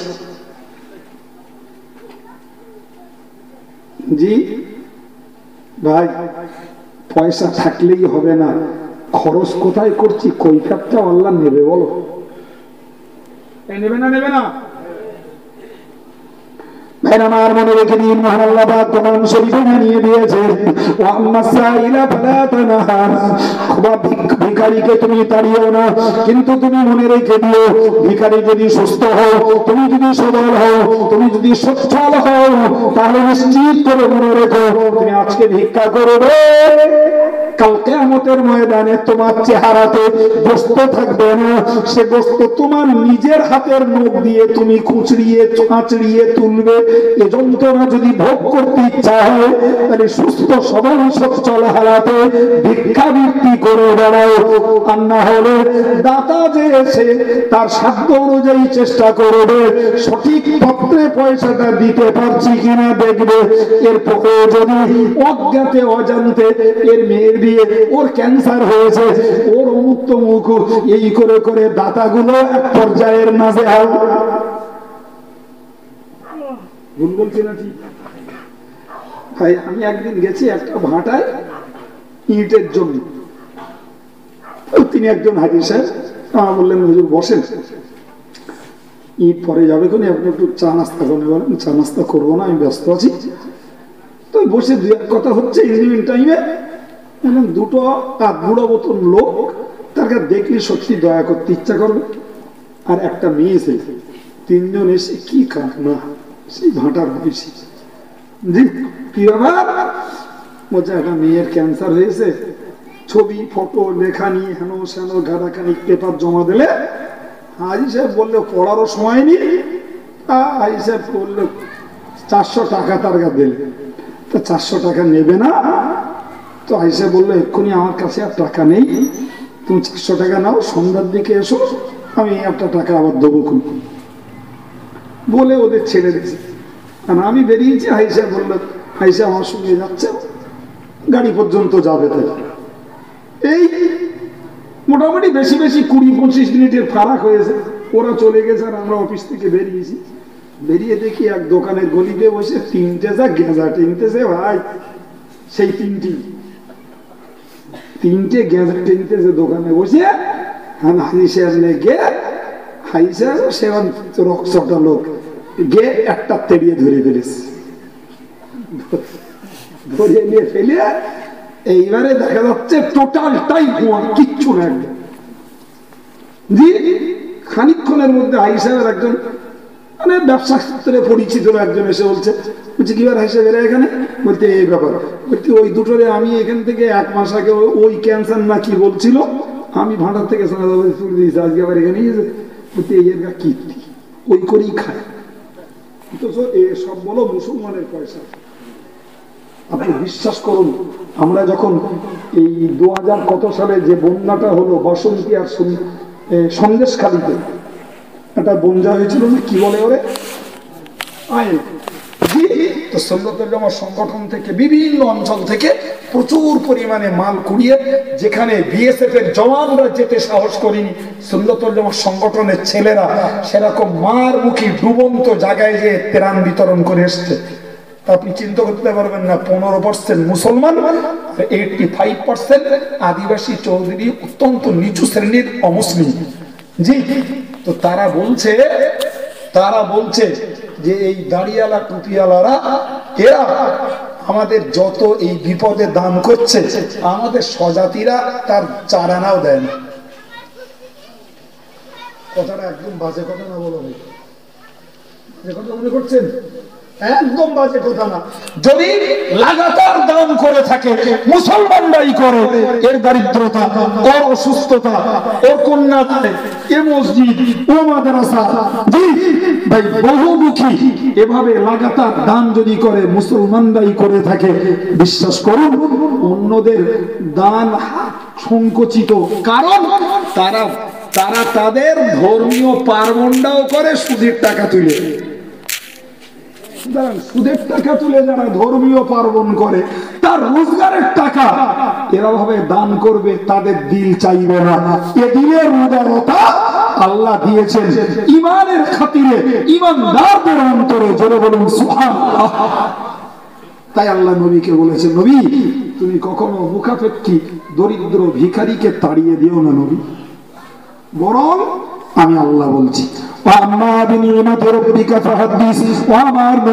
আমি আল্লাহ পাক তোমাকে জানিয়ে দিলাম আমার নিয়ামত যে তুমি যত পেয়েছো সেই নিয়ামতকে প্রকাশ করো, আমার নিয়ামতকে তুমি বর্ণনা করো, আমি যা কিছু দিয়েছি সেগুলোকে তুমি এজাহার করো, মানুষের কাছে বলো, এবং আমার নিয়ামত প্রকাশ করার জন্য তুমি উদার হাতে দান করো। ভাইরা আমার মনে রেখে দিন, আমি আপনাকে অত্যন্ত বিনয়ের সঙ্গে এই সূরার শেষ শিক্ষাটুকু বলছি, আমি আল্লাহ পাক যে নিয়ামত দিয়েছি ওই নিয়ামতকে তুমি প্রকাশ করো তথা দান করে দরিদ্রের মাঝে মুখাপেক্ষীদের মাঝে, অসহায়ের মাঝে, এতিম অনাথদের মাঝে দান করে তুমি আল্লাহ দিয়েছেন সেটা তুমি প্রকাশ করো। সমাজে এমন লোক রয়েছে ভাই, এমন লোক রয়েছে এক একটা হলেও পাওয়া যাবে, নিজেও খায় না, বাড়ির বাচ্চাগুলোরও খেতে দেয় না ভালো, এরে বলে হাড় কিপটে, নিজেও খায় না বাচ্চাগুলোরও দেয় না, নিজেরও পোশাক পরিচ্ছদ খাস্তা, আর বাচ্চাগুলোরও কি করুণ দশা। জি, চরম নিষেধ, কোরআন চরম নিষেধ করেছে। আল্লাহ তোমায় দিয়েছেন, তুমি সেটা প্রকাশ করো। আল্লাহ আমায় দিয়েছেন, আমি পড়ছি, আল্লাহ আমায় দিয়েছেন, আরেকজনকে দিচ্ছি, আল্লাহ আমার দিয়েছেন, আমার বিবি বাচ্চাদের হকটাকে আদায় করছি। কিন্তু এমন কিছু হাড় কিপটে রয়েছে, নিজেও খায় না, পরিবারের বাচ্চাগুলো কেউ দেয় না। জি, আর কিছু রয়েছে নিজে খায়, নিজে বিলাসিতা করে, লোকের দেয় না। জি, দুটোই আল্লাহর কাছে আসামি। যে নিজে খায় না পরকে দেয় না এও আসামি, যে নিজে খায় পরকে দেয় না সেও আসামি। সেই লোকটাই আল্লাহ পাকের বন্ধু, যে নিজে খায়, নিজের বাচ্চাকে খাওয়ায়, জি পরকে দেয়, সেই লোকটাই আল্লাহর বন্ধু। নবী এদেরই প্রশংসা করে বলেছেন আস-সাখিয়্যু হাবিবুল্লাহ, যারা দাতা তারাই হলেন আল্লাহর বন্ধু। বলে বলা যাবে না? আর একটু বলে বলুন। সুতরাং আল্লাহ নবীকে বললেন, নবী আমি তোমাকে নিয়ামত দিয়েছি, এই নিয়ামতের প্রকাশ করো। নবী যা পেয়েছেন ওইভাবে অকাতরে দানে দিয়েছেন। সত্য সত্যই প্রিয় রাসূল সাল্লাল্লাহু আলাইহি ওয়াসাল্লাম আল্লাহ পাকের বন্ধুত্বে পরিণত হয়েছেন। যদি বলবেন ভাইরা আমার, আল্লাহ পাক আমাদেরকে যার যতটুকু দিয়েছেন ততটুকুর কৃতজ্ঞতা প্রকাশ করতে, হক আদায় করতে আমরা জীবনব্যাপী দান করে আসছি, আগামীতেও করব ইনশাআল্লাহ, যাতে সেই আল্লাহর বন্ধুদের তালিকাতে আমাদের মতো নগণ্যদের নামটুকু ওঠে। যদি আল্লাহর বন্ধুদের তালিকায় দাতা হিসাবেও যদি নামটা ওঠে, সেদিন তথা মহাবিভৎস কিয়ামতের দিন নাজাতের ওসিলাটুকু হয়ে যাবে ইনশাআল্লাহ। জি জি, বিশেষ করে আমি সরাসরি আপনাদের কাছে দাবি করব, জি ভাই আপনাদের এই মসজিদটা কবে ভেঙেছেন জানি না, তবে মনে হয় কি এক সময় আমাকে জিজ্ঞাসা করেছিলেন টেলিফোন করে, তো মনে নেই সে কথা আমার। আর আজকে দেখছি নামাজের এই জায়গা কে জিজ্ঞাসা করেছিলেন, আমার মনে হচ্ছে যে হুজুর মসজিদ ভাঙা হবে, নামাজ পড়া যাবে না, কি করব। আমি বলেছিলাম যেখানে সুযোগ হয় সেখানেই জায়গা রেডি করো এবং সেখানেই জমা জমাত সবকিছু আদায় হবে। যাক, এখানকার কথা বলি আর কোথাকার কথা বলি, বলেছি এইটুকু আমার মাথায় আছে। আজকে দেখছি মসজিদটা, ও এবার মনে হয়েছে এনারা গিয়ে আলোচনা করেছেন, তার মানে এখানকারই কথা। জি, তো সে মসজিদটা একদম পূর্ণ কাজের মুখে। আপনাদের দান অবশ্যই রয়েছে, আমি আপনার কাছে দান চাইতে বসিনি, কিন্তু মসজিদের হক আছে, তাই মসজিদের পক্ষে জি একটু খেদমত করার চিন্তায় এইটুকু দাবি রাখছি। যা দিয়েছেন দিয়েছেন আলহামদুলিল্লাহ। জি, আরো সম্ভব হলে মসজিদের জন্য দিয়ে রাখুন। যারা দিতে পারেননি যতটা আল্লাহ তৌফিক দেন মসজিদের জন্য দারাজ হাতে দান বাড়ান। মনে রাখবেন, জি মসজিদের দান মানে জান্নাতে কামরা দখল। আর একটু বড় বলুন। জি, কথাটি আমার নয়, রাসূল বলেছেন মান বানা লিল্লাহি মাসজিদান বানাল্লাহু লাহু বাইতান ফিল জান্নাহ। জি, যারা আল্লাহর উদ্দেশ্যে পৃথিবীতে মসজিদ বানাবে আল্লাহ পাক জান্নাতে তাদের খাস কামরা দান করবেন। আলহামদুলিল্লাহ। আল্লাহ আমার ভাইদের মায়েদের সকলকে সেই মানসিকতা দান করেন, যাতে আমাদের পরিশ্রম লব্ধ হালাল অর্থে আল্লাহর ইবাদত গৃহ মসজিদের নির্মাণ কার্য সম্পন্ন হয়। সকলে বলুন আমিন। সবরেসানি হবে। আসুন নবীর দরবারে সালাম। ইয়া নবী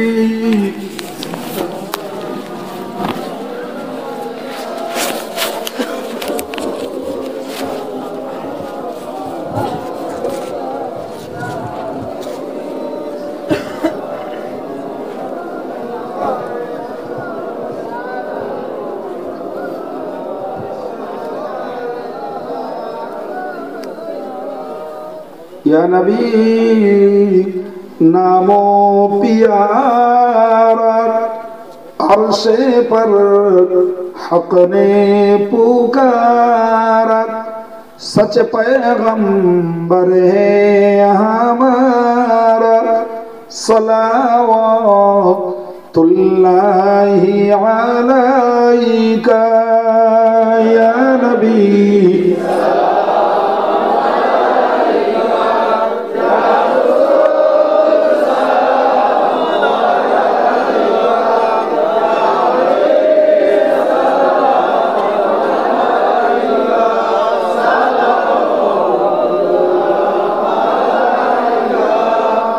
मैं यरा वजहक या सअद या करीम अलवालिदैनी, हौदुका सफील मुबारक विरदना यौमन नुशूरी या नबी।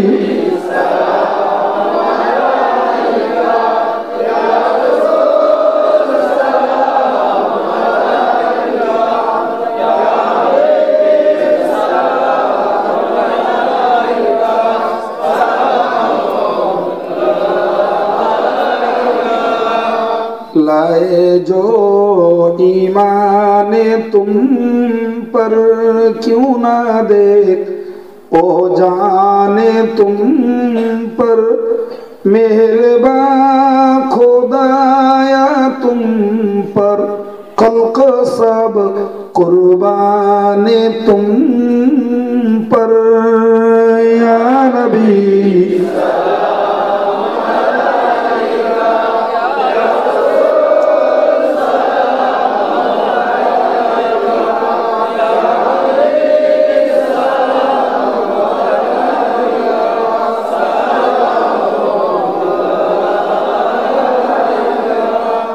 या रब्बी सल्ली व सल्लिम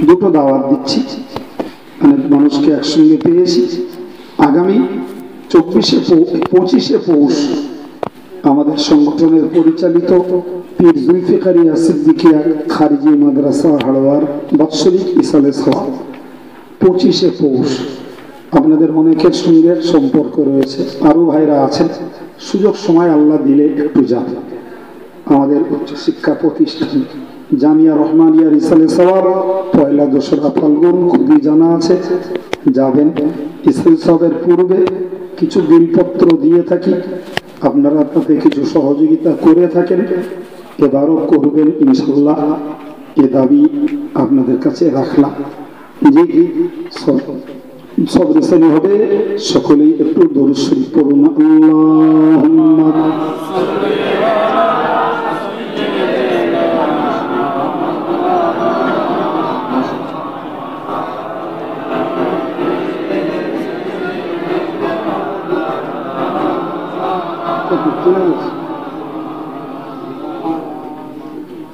মাশাআল্লাহ এই যুবক ছেলেটি তার আব্বা অসুস্থ সুস্থতার নিয়ত করে 1000 টাকা মসজিদে দিয়েছেন আর গোলাম রসুল ভাই তিনি মসজিদের কাজের জন্য 3000 টাকা দিয়েছেন বলুন আল্লাহুম্মা আমিন আল্লাহ দানকে কবুল করুন সকলেই বলুন আমিন আর একটু জোরে বলেন আল্লাহুম্মা আমিন ভাইরা আমার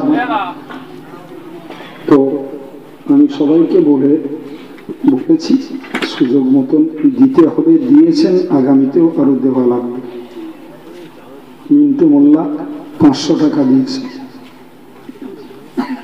আল্লাহ দানকে কবুল করুন দানের বিনিময়ে মনস্কামনাকে সফল করুন রুজি রোজগারে আল্লাহ মাশাআল্লাহ ইনামুল মুল্লিক ভাই 500 টাকা দিয়েছে আল্লাহ দানকে কবুল করুন আমিন আল্লাহ মসজিদের শাফাআত নসিব করুন এবং কাল কিয়ামতের ময়দানে মসজিদের দানের উসিলায় জান্নাতে আল্লাহ খাস কামরা নসিব করুন বলুন আমিন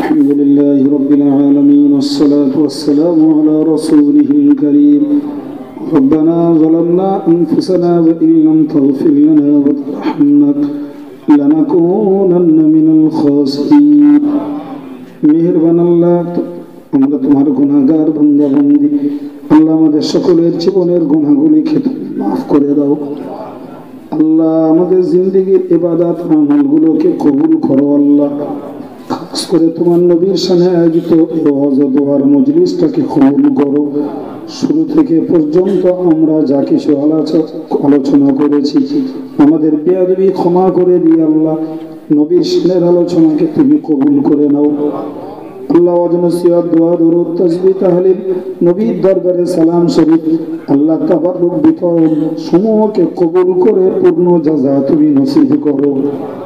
আল্লাহ খাস করে মসজিদের জন্য কয়েক ভাই দান করেছেন, আগেও যারা করেছেন আল্লাহ সকলের দানকে তুমি কবুল করে নাও।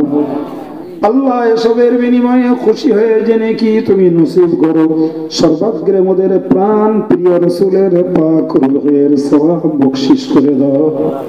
হুজুরের আওলাদ আজওয়াজ মুতাহহারাত সাহাবায়ে কেরাম তাবেঈন তাবা তাবেঈন পিরানি তরিকাত বুজুর্গানে দ্বীন হুজুরদের সওয়াব পৌঁছে দাও। तमाम दुनियार जेन इंसान ईमान निये जारा परलोक गत अल्लाह सकलेर रिया सवाब तुमी बख्शिश करो। चार मजहबेर इमाम चार तरीकार औलिया कामिल हुजूरदेर रिया सवाब पहुंचे दाओ। खास करे फुरफुरा शरीफे दादा पीर साहेब केबला तार आल औलाद तार खलीफा सकल हुजूरदेर रिया सवाब पहुंचे दाओ। अल्लाह बशीरत अल्लाह महजूद दरगाह पुरी साहब हामिदी साहब सरसिना पीर साहब कालियानी सुफी साहब पानी गोबरा हाफिज साहब माजेराटी पीर साहब हुजूर कबला दरवाज पहुंचे रब्बुल आलामीन আমরা যারা দুটি করে হাত উঠিয়েছি আব্বা হারা মা হারা দাদা দাদি নানা নানি ভাই বোন বিবি স্বামী বাচ্চা আল্লাহ যারা জনমের মতো আধার কবর জেলখানায় বন্দী আল্লাহ তাদের জিন্দেগীর গুনাহকে মাফ করে দাও। এর সওয়াব তাদের রুহে বখশিশ করে দিয়ে রূহগুলোকে আল্লাহ ইলিনে জাগা দাও, তন্দুরকে কুশাদা করে দাও আল্লাহ, কবরগুলোকে রাওদাতুম মিন রিয়াজিল জান্নাহ বানিয়ে দাও আল্লাহ। যদি কারো কবরে আযাব হয়ে থাকে আল্লাহ নবীর শানের মাহফিলের ওসিলা করে আল্লাহ আযাবুল কবর থেকে নাজাত দান করো আল্লাহ। মেহেরবান যে কোনো মুহূর্তে আমরা কবরের বাসিন্দা হলো, কবরে যাওয়ার আগে কবরে জোগাড়ের তৌফিক তুমি দয়া করে নসিব করো আল্লাহ।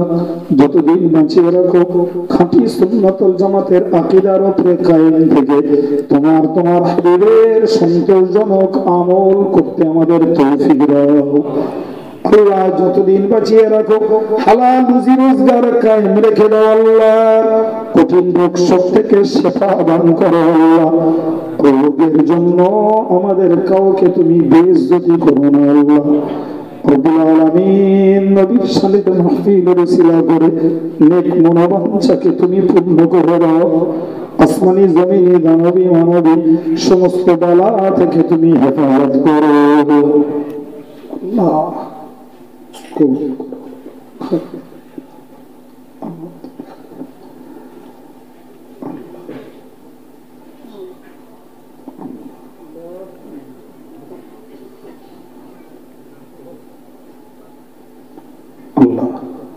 তোমার ইবাদতগিরি হোক, মসজিদের কাজকে আল্লাহ তোমার গায়বী মদদে তুমি সম্পন্ন করিয়ে দাও আল্লাহ। আল্লাহ সম্পন্ন করিয়ে দাও আল্লাহ। আল্লাহ তোমার সাহায্যে তুমি বান্দার দিলের মালিক আল্লাহ। তুমি বান্দার দিল বিগলিত করলে আল্লাহ, বান্দা উদার হস্তে তোমার প্রিয় নির্মাণের জন্য আল্লাহ তুমি মসজিদের কাজকে দ্রুত সম্পন্ন করতে